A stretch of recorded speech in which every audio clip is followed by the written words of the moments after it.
Assalamualaikum warahmatullahi wabarakatuh. Halo teman-teman, jumpa lagi channel Belajar Finance di edisi hari Kamis tanggal 28 September 2023. Nah, di video kali ini saya mau bahas tentang data penjualan sepeda motor ya, terutama perkembangan di kuartal 3 ya, atau data penjualan di bulan Juli Agustus 2023. Nanti kita akan bandingkan dengan data penjualan di Q1 dan Q2 2023 ya.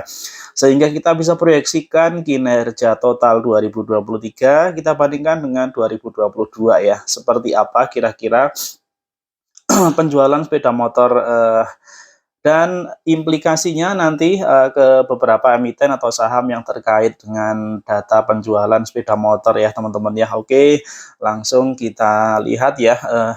Jadi di antara perusahaan yang terkait dengan data yang saya ambil ini adalah data penjualan dari Gaikindo teman-teman. Eh, yang masuk di datanya Gaikindo, oh sorry, bukan dari Gaikindo, dari IC ya, Asosiasi Industri Sepeda Motor Indonesia ya.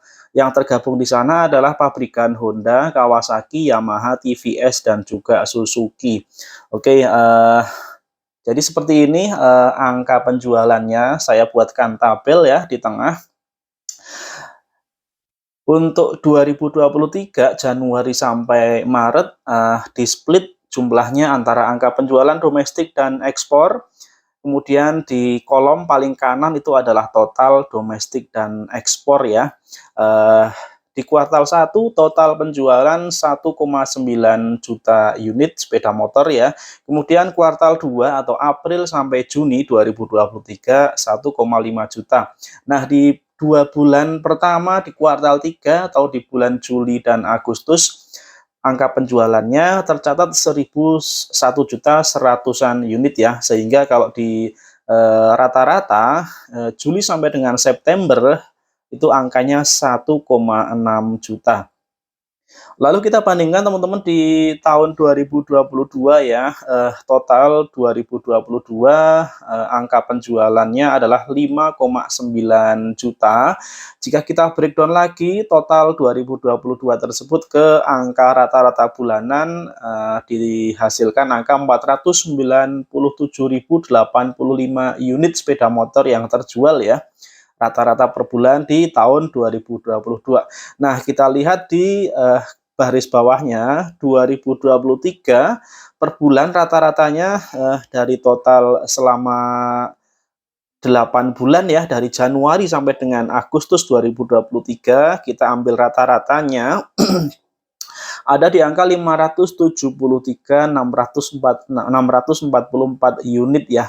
Nah, jika kita bandingkan teman-teman angka rata-rata penjualan sepeda motor per bulan antara 2023 dibandingkan dengan 2022, ternyata ada pertumbuhan ya di 2023 570 ribuan, di tahun 2022 di angka 497.000 unit ya per bulan rata-rata. Lalu jika disetahunkan 2023 nanti proyeksinya akan mencapai angka 6,8 juta ya. Angka ini lebih besar dibandingkan dengan total penjualan selama 2022 yaitu 5,9 juta unit. Nah, dengan peningkatan penjualan ini, maka prediksi kenaikan penjualan sepeda motor di 2023 angkanya adalah sebesar 15,4% teman-teman. Ini ya, patut kita catat bahwa kira-kira pertumbuhannya untuk penjualan sepeda motor ini kurang lebih nanti menurut perhitungan seperti ini akan tumbuh 15,4% ya. Lalu emiten atau saham apa saja yang usahanya berkaitan dengan penjualan sepeda motor? Saya sertakan di sini 5 contoh saham ya, atau perusahaan yang usahanya bergerak atau berkaitan dengan penjualan sepeda motor. Tentu di luar 5 saham ini masih ada yang lain ya. Oke, yang pertama kita sebut saja ASII atau Astra International Indonesia.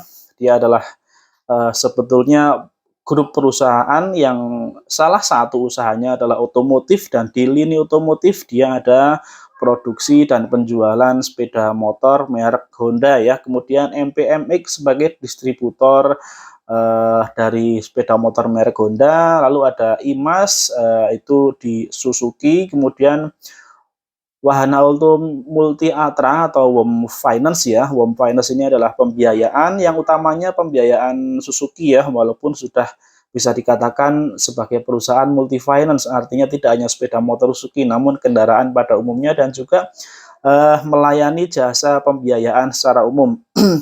Lalu contoh yang saya sertakan yang kelima, saham yang berkaitan dengan penjualan sepeda motor adalah Adira atau ADMF ya.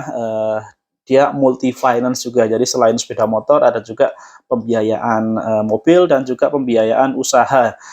Oke, kita lihat teman-teman dari kelima saham ini, nanti kita lihat grafik harganya seperti apa, dan kita akan lihat juga dividen masing-masing dari saham ini ya. Dan selain saham ini, mungkin saya ingatkan ada beberapa saham yang lain juga ya, teman-teman mungkin ada analisa ke sana atau sedang punya sahamnya, misalnya Auto ya atau Astra Otopat, kemudian ada juga Bolt, kemudian ada juga Selamat Sampurna SMSM ya. Silakan teman-teman analisa lebih lanjut tentang saham-saham yang berkaitan dengan penjualan sepeda motor tersebut. Oke, yang pertama kita lihat tentang pergerakan harga dari ASII ya. Kita ambil data harga 3 tahun terakhir dari 2020 ya. Dalam 3 tahun terakhir meningkat 26,54% saham ASII ini. Jadi kalau kita lihat dalam 3 tahun terakhir ini harga sahamnya cenderung membentuk pola kenaikan dan penurunan yang cukup berulang ya. Jadi di bulan-bulan tertentu dia naik kemudian turun lagi dan seperti itu. Dan total kenaikannya tidak terlalu tinggi, hanya 26,5%. Mungkin dengan pergerakan harga yang seperti ini, teman-teman bisa cermati saat harganya ada di titik-titik rendah dari grafik ini ya. Titik rendah barangkali ada di harga antara 5.000 sampai 5.500. Nah, ini kalau kita lihat dari grafik ini di angka 5.500 ke bawah lah ya, itu sudah termasuk bagus untuk titik untuk membelinya ya. Dan harga rata-ratanya atau harga pertengahan di harga 6.000 saya kira ya. Sedangkan kalau di atas 6.000 itu sudah cenderung harganya ada di atas teman-teman. Harga tertingginya di kisaran 7.000 untuk ASII dalam 3 tahun terakhir ini. Nah, kemudian yang menarik dari Astra International Indonesia, selain teman-teman bisa nge-swing di sini ya, nge-swing ambil harga yang rendah dan nanti jual saat harganya mencapai sekitar 6.500 sampai 7.000.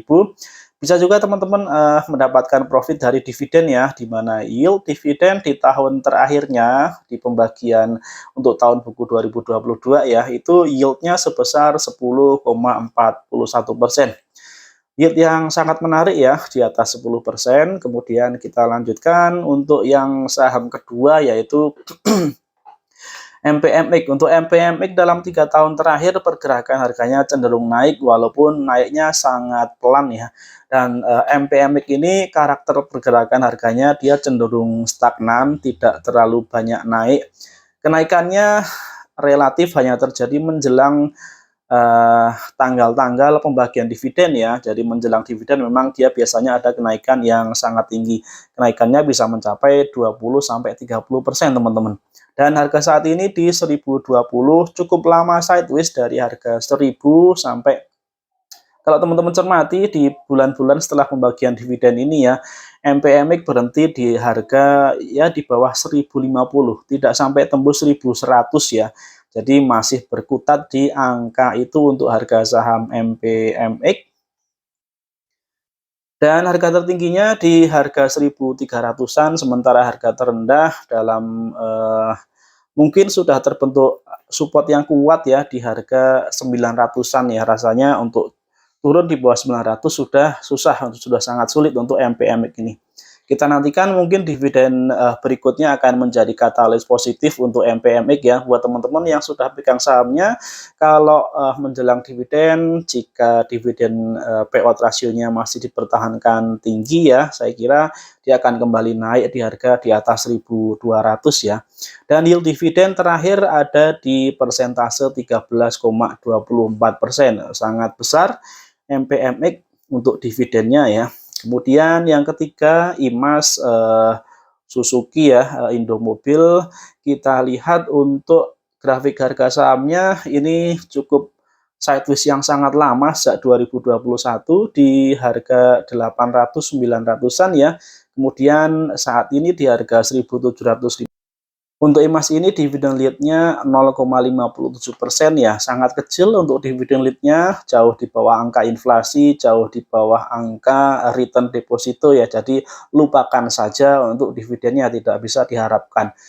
Kemudian yang keempat, WOM Finance, ini mirip-mirip dengan Imas ya, jadi likuiditas sahamnya kurang ya, artinya untuk nilai transaksi saham ini transaksi hariannya tidak begitu besar ya. Jadi kalau teman-teman yang suka pergerakan saham yang transaksi hariannya besar, lebih baik cari saham yang lain ya barangkali ya. Kemudian dividennya kisaran 4,75% ya, cukupan, tidak bisa dibilang besar. Lalu yang kelima dari contoh atau emiten atau saham yang terkait dengan angka penjualan sepeda motor adalah Adira Dinamika Multi Finance atau ADMF ya, yang kita sering kenal dengan sebutan Adira.